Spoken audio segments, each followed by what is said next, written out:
நம் ஆண்டவர் இயேசு கிறிஸ்துவின் நாமத்தினால் மகிழ்ச்சியும் சமாதானமும் நம் அனைவரோடும் இருப்பதாக. செப்பனியா 3:14 முடிய. மகளே சீயோன், மகிழ்ச்சியால் ஆர்ப்பரி, இஸ்ரேலே ஆரவாரம் செய். மகளே எருசலேம், உன் முழு உள்ளத்தோடு அகமகிழ்ந்து அக்களி. ஆண்டவர் உன் தண்டனை தீர்ப்பை தள்ளிவிட்டார், உன் பகைவர்களை அப்புறப்படுத்தினார். இஸ்ரேலின் அரசராகிய ஆண்டவர் உன் நடுவில் இருக்கின்றார். நீ இனி எந்த தீங்கிற்கும் அஞ்ச மாட்டாய்.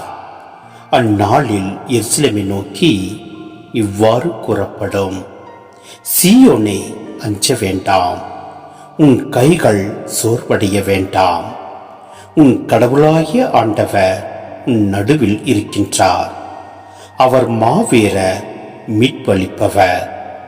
உன் பொருட்டு அவர் மகிழ்ந்து களி கூறுவார். தம் அன்பினால் உனக்கு புத்துயிர் அளிப்பார். உன்னை குறித்து மகிழ்ந்து ஆடி பாடுவார். சிந்தனை: தண்டனைக்கு பிறகு புது உலகம் உருவாவதால் இஸ்ரேலில் எஞ்சியோருடன் மகிழ்ந்து பாட அழைக்கிறார் ஆண்டவர்.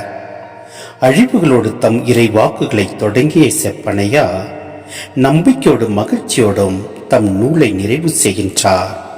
அதே போன்று நாமும் நமக்கு கொடுக்கப்பட்டுள்ள இக்குறுகிய காலத்தில் நம் ஆண்டவரோடு மகிழ்ந்து களி கூறுவோம்.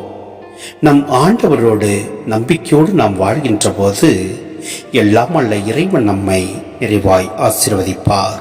ஆமென்.